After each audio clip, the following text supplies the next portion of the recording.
Ketika kita intervensi, kita sampaikan dulu nih bahayanya apa, ya, risikonya apa, kemudian solusinya. Jangan kita mengintervensi tanpa solusi seperti itu. Nah, gitu.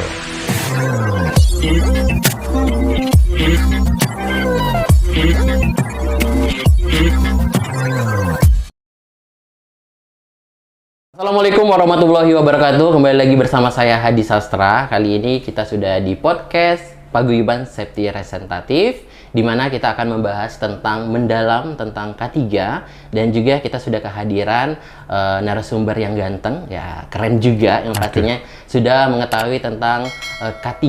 Nah, ini ada Bapak Adi Darmawan. Selamat siang Bapak Adi Darmawan. Selamat siang Mas Hadi. Oke, cerah ya walaupun di bulan suci Ramadan seperti ini. Alhamdulillah, insya Allah. Terus semangat kita ya. Semangat pastinya Pak Adi. Iya. Saya hai dulu Pak Adi untuk sahabat safety kita yang ada di luar mungkin. Oke, selamat siang Sobat Safety sekalian. Ya, perkenalkan nama saya Adi Darmawan. Saya saat ini bertugas di Pertamina RU3 Pelaju, ya, sebagai Lead Safety Inspector pengawasan di area ISBL dan OSBL. Saat ini saya bertugas melakukan koordinasi ya dengan teman-teman di lapangan terkait dengan pengawasan aspek safety untuk operasional dan pekerjaan di dalam kilang seperti itu Mas Hadi. Jadi sekarang tugasnya di Kota Palembang di RU3 Pak ya? Betul Mas Hadi. Di bagian Safety Inspector. Nah, banyak kan nih di K3 ini kan ada di tugasnya di bagian safety Pak ya? Iya. Nah, mungkin banyak sih orang yang mau pengen menjadi Safety Inspector seperti Bapak. Nah, bagaimana sih pencapaian sudah sampai titik di sini, pengalaman, terus juga pokoknya track record Bapak Adi Darmawan sudah sampai di sini tuh bagaimana bisa? Oke, terima kasih Mas Hadi. Ya. Kalau di bidang HSE ya, saya kebetulan dari awal sampai saat ini berkecimpung ya di dunia oil and gas ya, K3 oil and gas ya. Di antaranya saya pernah bekerja di Medco Energy, kemudian juga pernah di ConocoPhillips ya. RU3 Pelaju termasuk ya, Pertamina Aviasi dan Pertamina Hulu Rokan di eksplorasi produksi. Saat ini tapi saya bekerja di subholding refinery ya, pengolahan minyak dan gas seperti itu. Selain di Palembang, sudah ke kota mana aja Pak? Sudah pengalaman bekerja? Iya, masih domestik ya paling. Selama ini bekerja untuk di Sumatera Selatan semua udah di area Sumsel ya.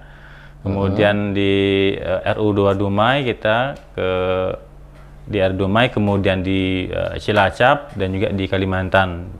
Itu kalau pengalaman di K3. Kalau untuk session hari ini kan kita mendalami tentang K3 nih Pak ya. Berarti di dunia K3 ini banyak lingkupnya Pak ya. Betul. Nah, kalau misalnya kita bekerja di Pertamina seperti di RU3 berarti lingkupnya ada HSSE. Ya, terus juga di lingkup di migas dan umum tuh banyak lingkupnya. Nah, biasanya untuk sahabat safety ini kan belum ada yang tahu nih Pak tentang K3 itu apa sih, bertanya-tanya. Nah, ini K3 umum ini apa sih Pak, pengertian umumnya ya untuk K3 ini apa? Kalau K3 ya singkatan dari keselamatan dan kesehatan kerja ya. Kalau berdasarkan peraturan pemerintah nomor 50 tahun 2012 ya. K3 itu ya suatu kegiatannya untuk menjamin dan melindungi kesehatan dan keselamatan kerja ya, dalam upaya untuk mencegah terjadinya kecelakaan kerja dan penyakit akibat kerja seperti itu kalau untuk dan pengertian secara regulasi dan umum ya untuk K3. Jadi untuk teman-teman sahabat safety itulah pengertian dari K3 yang dari Bapak Adi, versi Bapak Adi. Dan juga Pak Adi, Hadi juga sebagai pekerja safety ya di bagian di RU3 kan, banyak yang tidak tahu teman-teman apa sih tentang K3 umum dengan K3 migas itu, perbedaannya itu apa? Oh gitu. Kalau K3 ya, kalau tadi kan ditanyakan K3 umum dan K3 migas ya.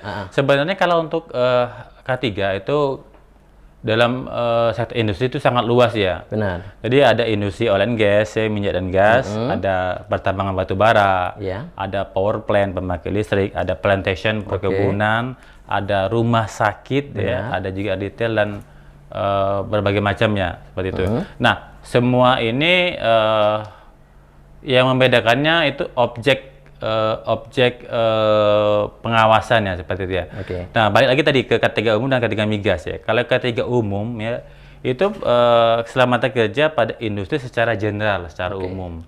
Nah, kalau K3 migas itu aspek keselamatan dan kesehatan kerja khusus pada industri minyak dan gas ya. Kita ketahui bahwa industri minyak dan gas itu memiliki karakteristik yang khusus ya, dari sifat bahayanya juga peralatannya.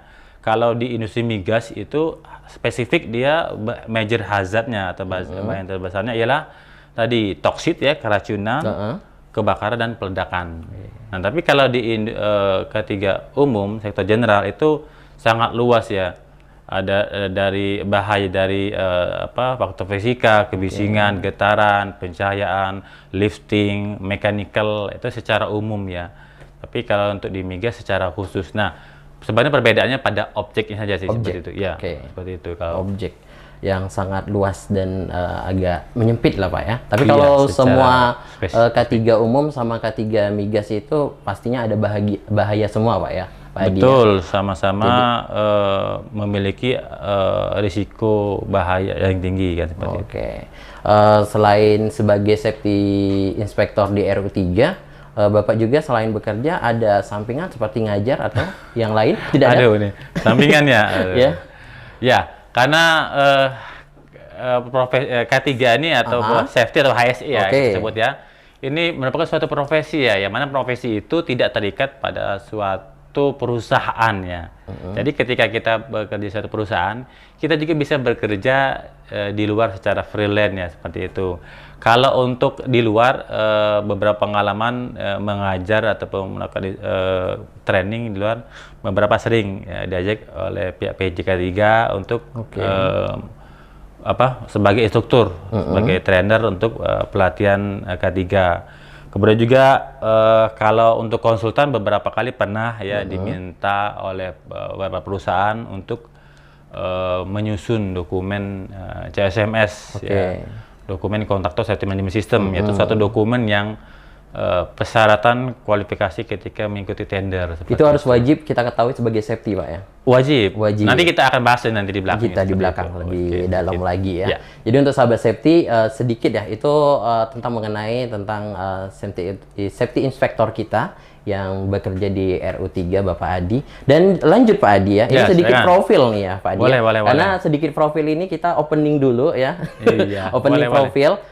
Selain bekerja di safety inspector RU3, terkadang kalau misalnya ada tugas di luar, Pak Adi masih terbang ke kota lain atau tidak, fokus memang di RU3? Ya saat ini fokus hanya untuk bekerja di RU3 ya, karena kan kontrak kita saat ini untuk di penempatan di RU3 Pelaju ya. Tapi tidak menutup kemungkinan kita diutus untuk dinas ke RU lainnya seperti RU 2 Dumai, RU 4 Cilacap, RU 5 Balikpapan dan lainnya. Bisa dong diajak dong. Oh boleh, silakan nanti. Saya ajak aja nanti ya. Tapi kerjanya nggak apa-apa sih sebenarnya Pak Adi.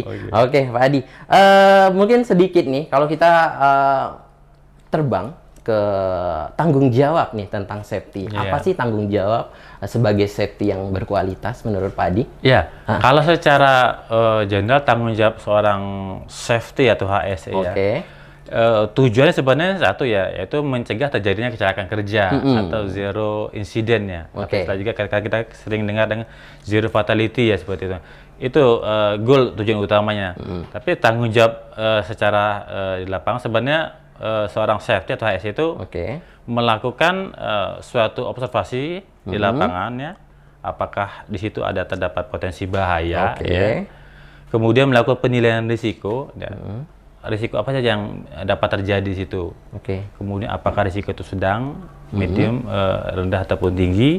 Kemudian melakukan mitigasi atau pengendalian risiko. Nah, secara umum seperti itu. Nanti secara teknis pekerjaannya nanti banyak hal yang bisa dilakukan. Tadi mengidentifikasi kan bisa, memitigasi tadi kan bisa kita dari awal melakukan toolbox meeting, melakukan inspeksi peralatan, kemudian melakukan audit, ya.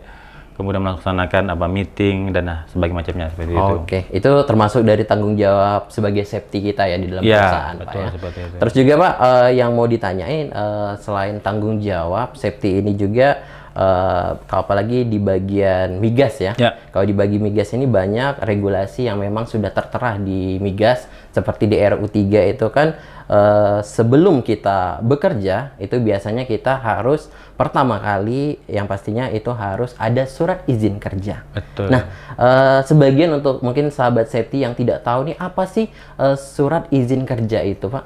Oke. Semacam apa? Ya, kalau di Pertamina surat izin kerja kita kenal dengan istilah SIKA ya. Tapi kalau di luar kan dari istilahnya macam-macam ya, ada PTW ya, Permit to Work. Nah, PTW, Permit to Work ataupun SIKA atau surat izin kerja aman ini ialah suatu dokumen ya, yang dibuat. Kemudian itu dokumen tadi itu sebagai persyaratan untuk melakukan pekerjaan. Nah, di dalam dokumen tadi itu dicantumkan lokasi pekerjaannya apa ya, nanti jumlah membernya berapa, nanti hazardnya apa, mitigasi seperti apa, nanti itu akan ditandatangani oleh otoritas di lokasi kerja. Di lapangan. Kalau di RU 3 kan itu ada GSI ya, Gas Safety Inspector, yang punya authority, punya area. Nanti juga ditandatangani oleh pihak MA, maintenance area. Itu suatu bagian yang melakukan eksekusi pekerjaan. Nah, nanti GSI dan ATI tadi itu akan melakukan validasi di SIKA tadi, kemudian dilakukan mitigasi dulu sebelum bekerja. Setelah itu dilakukan terbit registrasi SIKA, itu baru boleh melakukan pekerjaan teman-teman di lokasi kerja seperti itu. Jadi sebenarnya itu salah satu dokumen pengendalian risiko. Pengendalian risiko ya. Itu wajib juga di RU 3 Pak ya. Wajib. Itu wajib. Di semua perusahaan itu rata-rata memperlakukan sistem permit to work tadi. Iya. Dan juga fit to work juga Pak ya. Harus fit juga ya pastinya Pak ya. Iya, salah satunya juga ada kegiatan fit to work juga. Itu salah satunya safety. Jadi kalau misalnya safety, kalau bekerja khususnya di RU 3 Pak ya. Kalau misalnya safety tidak menyiapkan yang namanya permit to work, itu tidak boleh langsung di stop dulu Pak ya. Itu jangan dulu bekerja. Dan Pak Adi, lanjut dengan pertanyaan selanjutnya, lebih panas sambil kita menunggu buka puasa, ngabuburit ya. Anten-anten ujung Palembang tuh Pak. Nah, gitu ya. Pak Adi, terkadang nih dalam pekerjaan di K3 ini ada sih yang namanya bekerja tidak mematuhi seperti APD, Pak Adi, terus juga regulasi diabaikan. Itu menyikapinya bagaimana sih Pak Adi? Orang-orang yang seperti itu, apakah kita tindak lanjut langsung diberhentikan? Tidak ya? Iya. Nah, memang hal seperti tadi itu memang banyak sering kita temui di lokasi kerja ya. Nah, memang salah satu dari kegiatan dari tugasnya seorang safety atau HSE ini ialah melakukan suatu kegiatan intervensi namanya. Intervensi itu suatu tindakan untuk mengingatkan atau mencegah ya secara persuasif kepada pekerja ketika pekerja tadi melakukan tindakan ataupun kondisi yang tidak aman. Dalam hal intervensi ini kita punya rule ya, punya aturan ya. Jadi tidak kita langsung kita tegur, kita lakukan kita marah ataupun kita lakukan sanksi, tidak seperti itu ya. Jadi ada rule-nya ketika mengintervensi. Jadi yang pertama ketika mengintervensi ya kita lihat dulu nih, apakah di situ bahayanya apa nih, kita identifikasi dulu nih.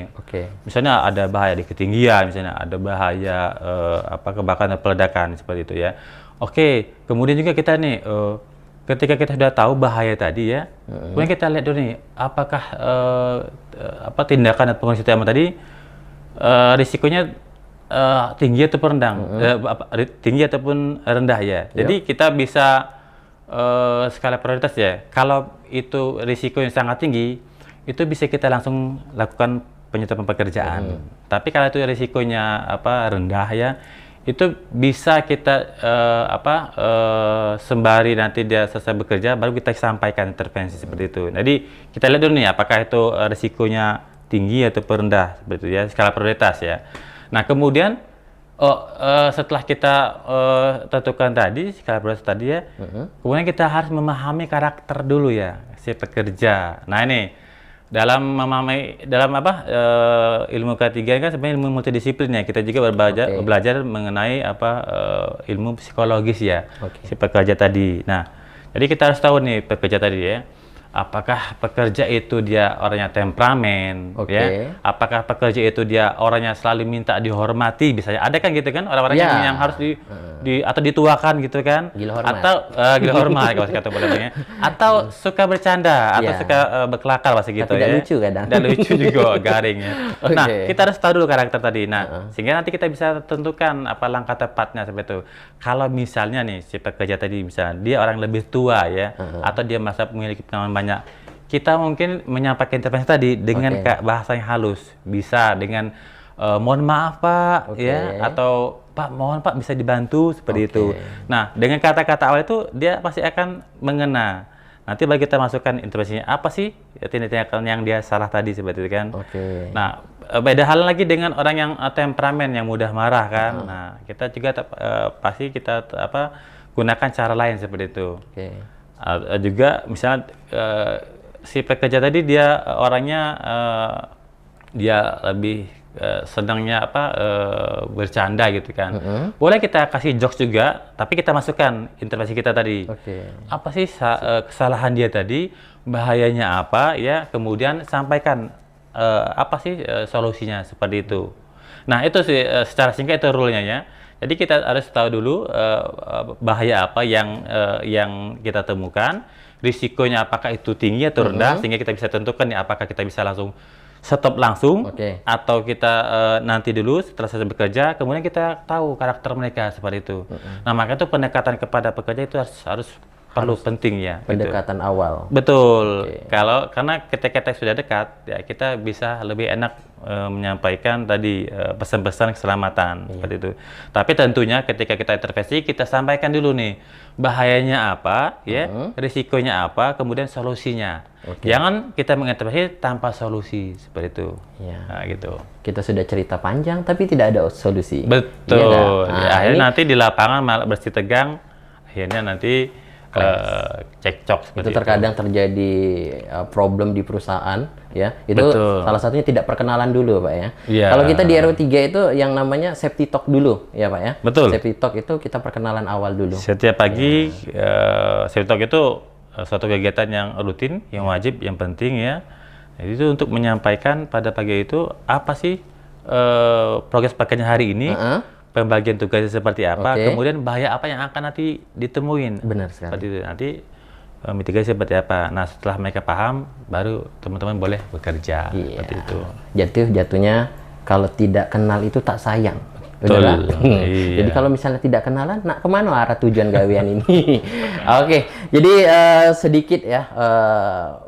Mungkin kalau misalnya kita bekerja dalam dunia safety itu banyak halangan yang mungkin sebagai safety itu kita harus ngejalani tugas dengan cara mengintervensi Pak ya.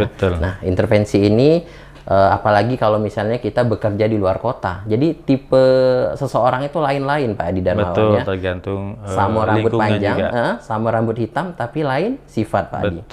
Jadi kita harus tahu Pak Adi ya. Juga kadang perbedaan suku budaya itu juga jadi hambatan juga. Jadi sebagai safety ini kita harus senang Pak ya, dan bangga kita bisa mengintervensi dan menjaga keselamatan teman-teman yang sedang bekerja Pak. Iya, seperti itu. Saya suka loh kayak sama Pak Adi. Saya fans juga. Gitu ya. Karena Pak Adi ini sebagai selain smart juga dan juga berwibawa menurut saya ya. Saya sudah berkenal sama Pak Adi ini sudah sekitar 1 tahun nih sahabat safety.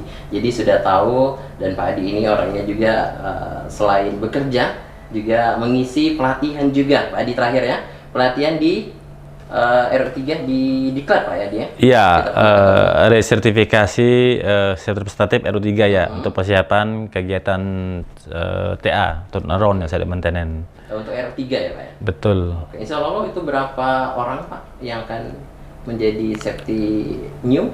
Kalau kemarin itu sekitar untuk peserta training itu ada sekitar lebih kurang 400 orang ya. 400 orang, nanti kita akan pilih lebih kurang 60 atau 80 orang untuk nanti mensupport RO3 ya ketika kegiatan shutdown maintenance nanti major ya, nanti seluruh unit di kilang akan di shutdown dan akan dilakukan perbaikan. Itu nanti betul teman-teman tadi tadi akan melakukan fungsi pengawasan aspek keselamatan kerja. Oke. Jadi untuk teman-teman yang ingin menjadi safety ya, nanti langsung temui. Enggak. Nanti ke rumah nanti. Di rumah.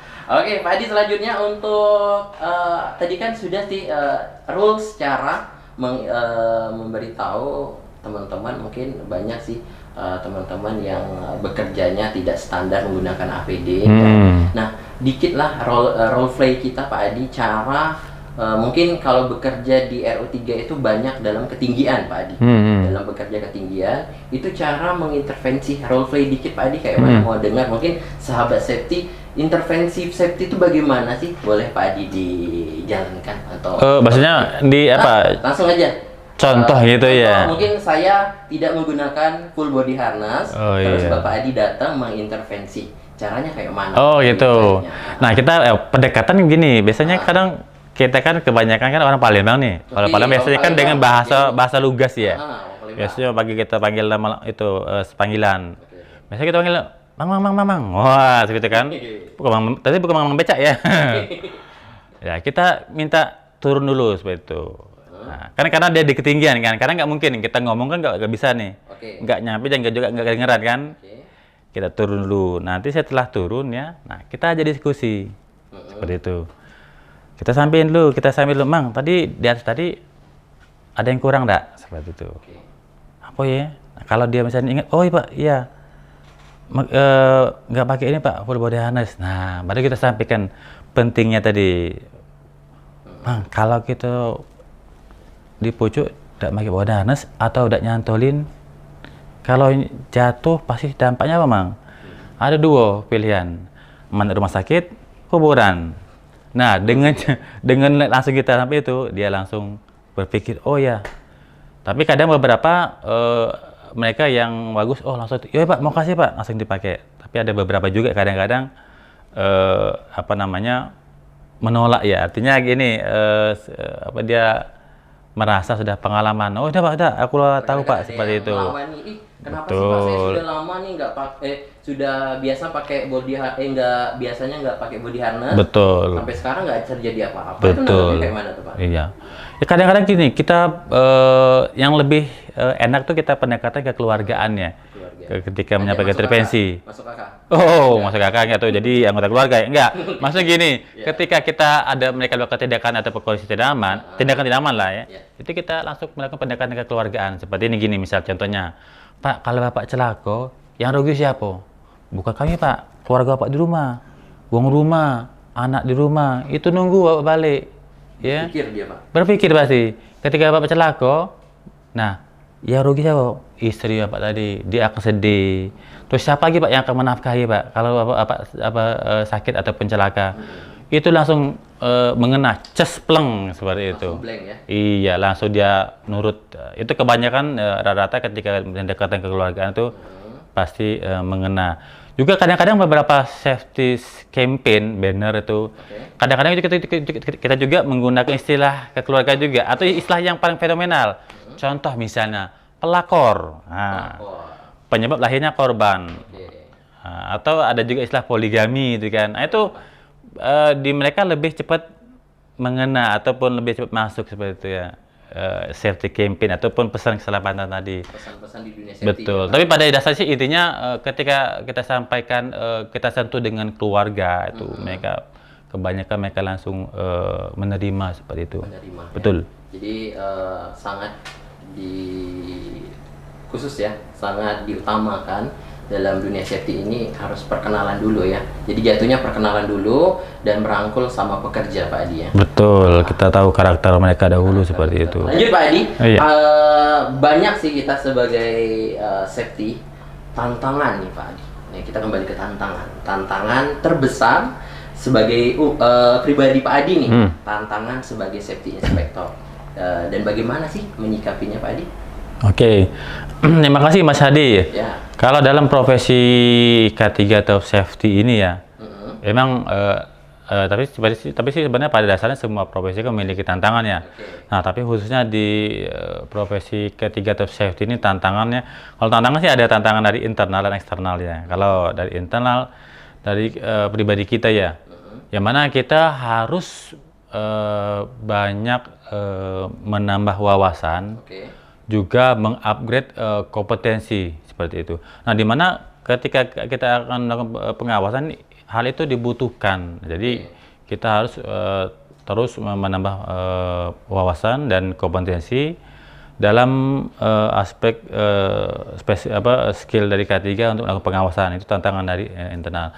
Nah, kalau dari eksternal, pada dasarnya biasanya karena kebanyakan ya celaka kerja ini terjadi karena faktor unsafe action ya, tindakan tidak aman. Yang mana tindakan tidak aman itu ialah berasal dari perilaku pekerja ya. Nah, tantangan terbesarnya ialah faktor psikososial ya, artinya faktor psikologis.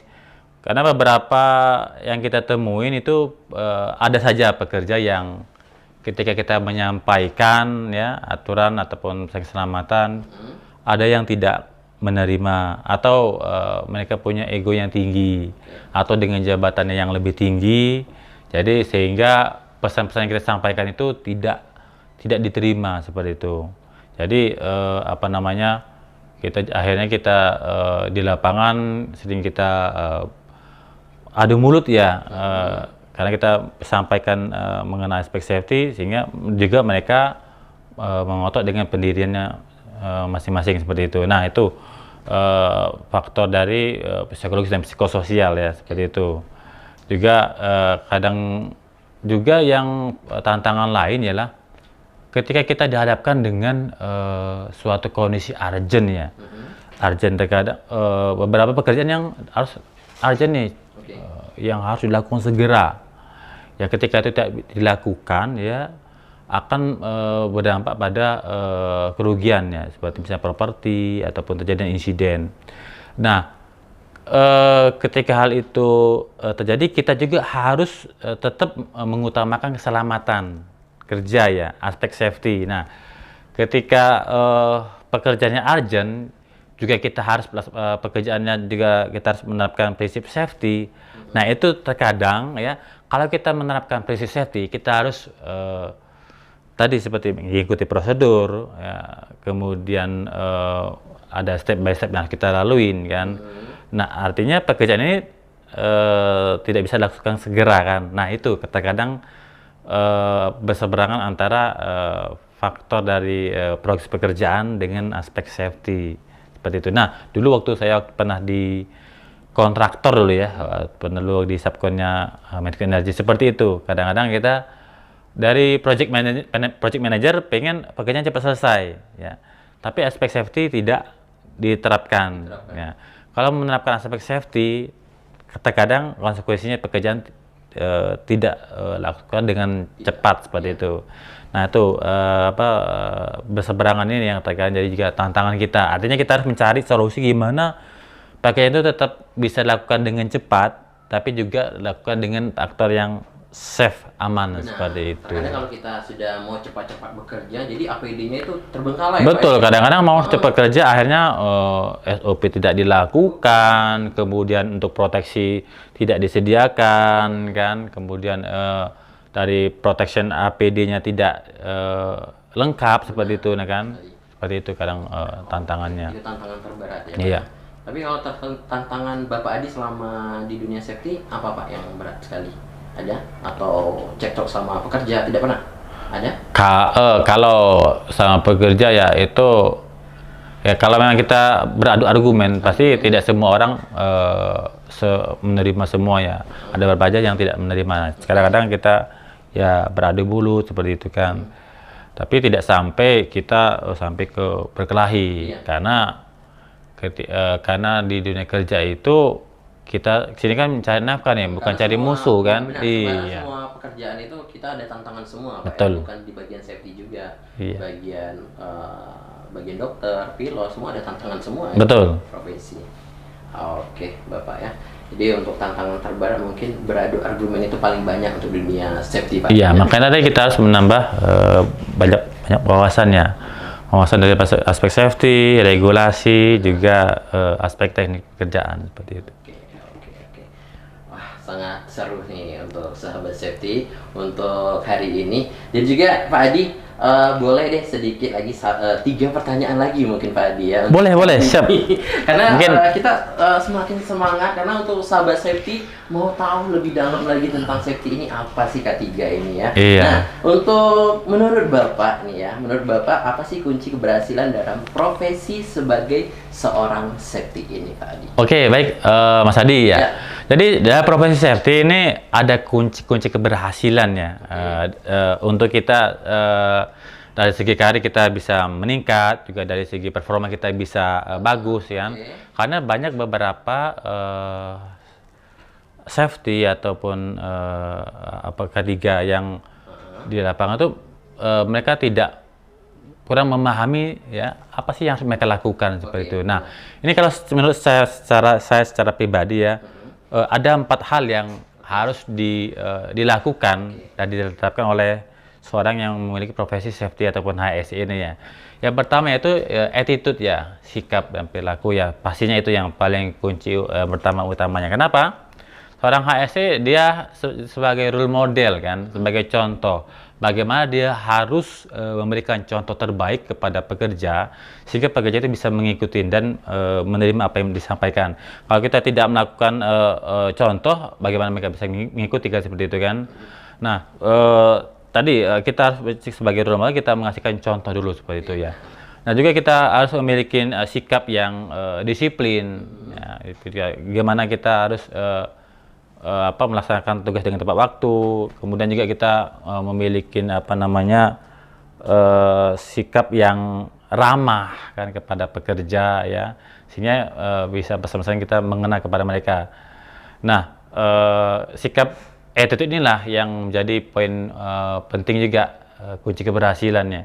Karena banyak profesi safety itu mereka paham si safety itu dia banyak wawasan tapi menyampaikan ataupun sikapnya yang tidak bagus ya, tidak mencontohkan seperti itu. Nah, itu yang kunci pertama.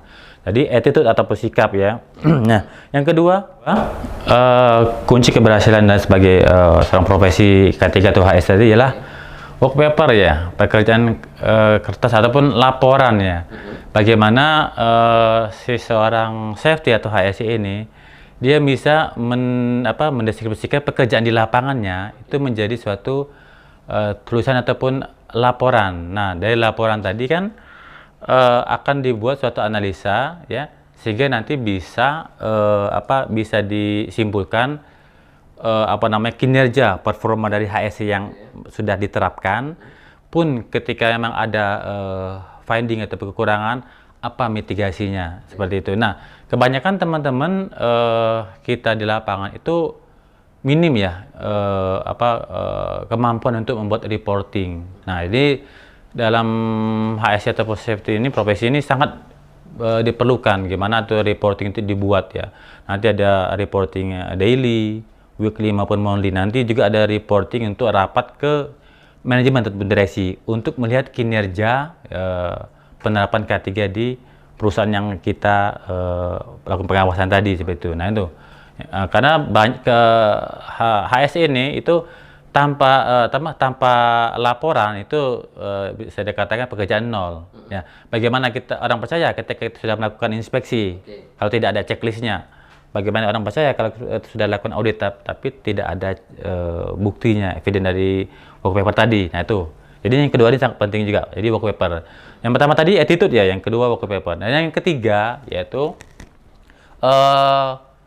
si seorang safety ataupun HSE ini dia harus mampu menguasai sistem dan regulasi, peraturan dan sistem. Nah, dalam profesi HSE ini itu banyak sistem yang harus kita kuasai, sistem manajemen ya tentunya ya.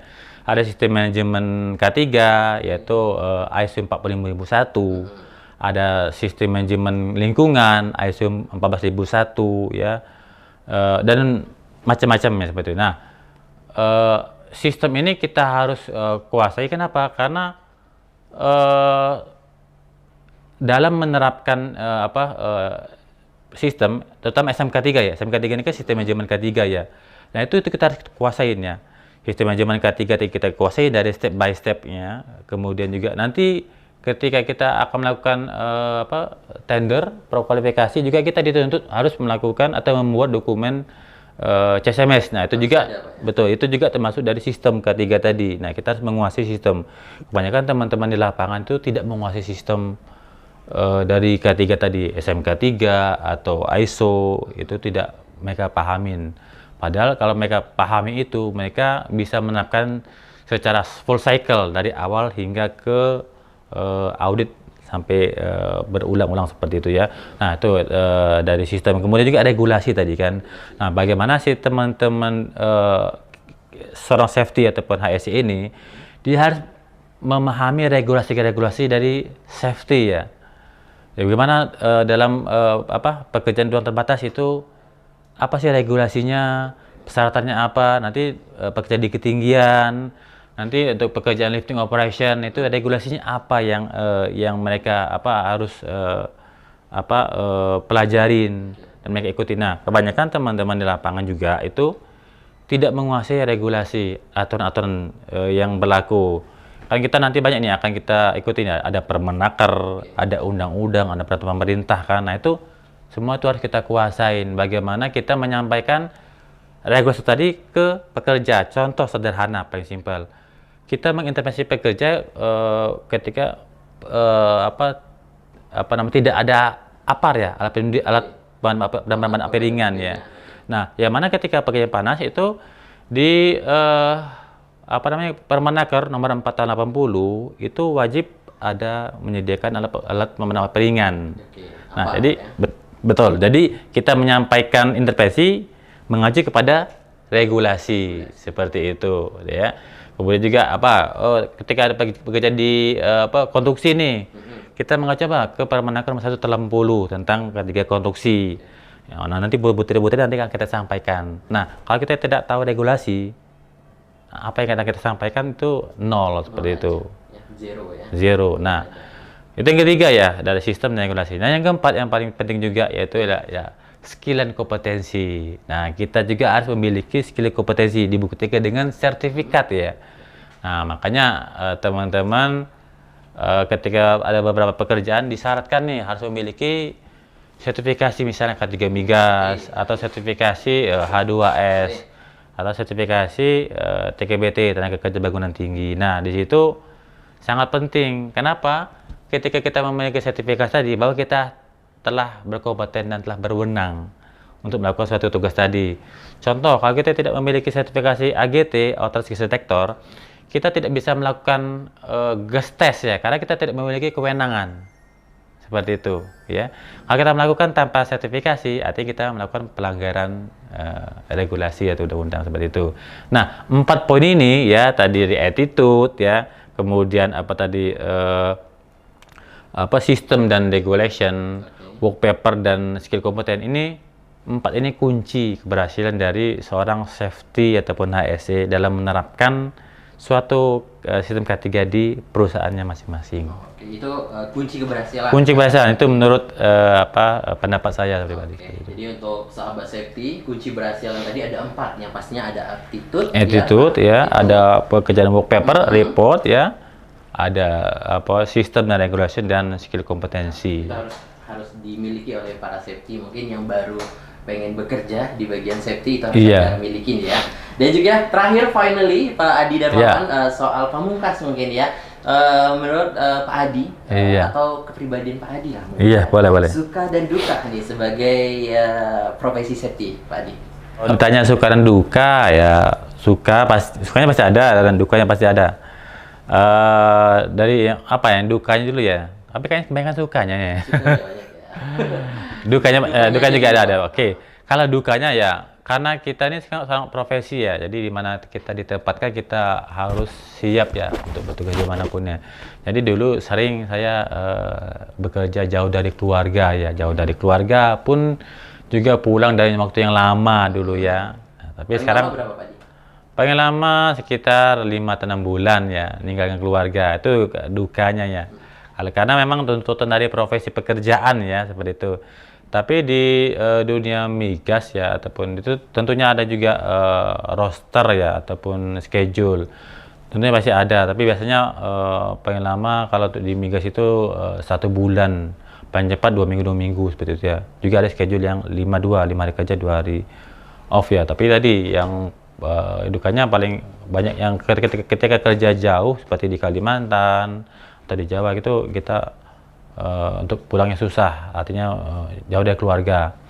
Kemudian juga dukanya tidak ada yang dukungan dari komitmen manajemen, ya seperti itu. Dulu waktu ikut subkontraktor kan, si manajemen atau direktur ya atau project manager itu tidak memiliki aware mengenai aspek safety.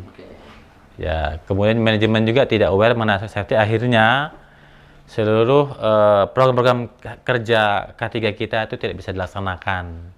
Contoh sederhana lah kita untuk pemenuhan kebutuhan APD pekerja itu terkadang sulit ya.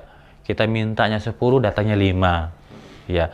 Kadang juga ada juga dengan dipotong gaji seperti itu. Artinya ada pemotongan gaji juga, Pak? Pernah juga ada. Artinya yang tadi itu APD itu haknya pekerja, jadi pekerja itu dikasih APD dengan dipotong gaji. Nah, seperti itu. Itu artinya dukungan dari manajemennya kurang. Jadi sehingga program-program K3 kita tidak bisa dijalankan dengan efektif dan kita melakukannya susah untuk melakukan perbaikan seperti itu untuk duka ya. Kalau sukanya, kalau sukanya nih banyak nih kalau sukanya ya. Yang pertama nih, ini sukanya profesi K3 ini itu bisa membentuk kepribadian kita loh. Ya, yang mana kita sebelum bekerja sebagai safety, yang kita mungkin malas-malasan, tidak hati-hati, tidak teliti, tidak disiplin. Ketika kita masuk sebagai proses HSE, safety, yang mana kita menjadi role model, itu terbawa juga di kehidupan sehari-hari. Ya. Betul, di rumah kita harus menyampaikan pesan keselamatan kepada anggota keluarga. Kita harus menyiapkan proteksi keselamatan, misalnya kita standby P3K, kemudian kita desain rumah pun dengan se-safety mungkin seperti itu. Iya, karena merubah karakter kepribadiannya. Juga kita lebih aware kepada orang lain lah di lapangan. Di sehari-hari nih kita lihat orang melakukan tindakan tidak aman, otomatis kita samperin, kita tegur, walaupun kita nggak kenal, tapi kita sampaikan secara kekeluargaan. Nah, itu merubah kepribadian kita sebagai safety. Kedua, kita multi talenta akhirnya ya. Kita bisa public speaking, bisa banyak berbicara kepada pekerja, kita bisa memahami lebih banyak orang, kita dinamikanya lebih banyak di lapangan kan kita. Jadi lebih bisa menyampaikan pesan dengan nyaman kepada pekerja ya. Kemudian juga kita karena kita dituntut profesi punya sertifikasi dan kompetensi tambahan, kita juga memiliki kompetensi yang bertambah yang banyak, seperti keahlian yang lebih seperti itu. Mungkin itu saja Bapak Adi, kayaknya pengen berbincang lagi. Mungkin kita bisa di luar lagi Pak ya. Boleh. Terima kasih next berikutnya ya. Ketemu lagi. Terima kasih untuk Bapak Adi. Mungkin kita lebih hari ini untuk mendalami tentang K3. Pak Adi sudah memberikan kesempatan untuk datang ke Paguyuban Safety Representative. Terima kasih banyak. Ya, nanti kita sama-sama lain kali Pak Adi ya. Oke, terima kasih. Mungkin itu saja untuk sahabat safety untuk hari ini di podcast Paguyuban Safety Representative. Dan pasti untuk sahabat safety jangan lupa di subscribe, like, dan komen Paguyuban kita agar rating subscribe-nya banyak nih sahabat safety. Mungkin itu saja. Terima kasih banyak untuk sahabat safety dan wassalamualaikum warahmatullahi wabarakatuh. Waalaikumsalam warahmatullahi wabarakatuh. Ya, sama-sama Mas Adi.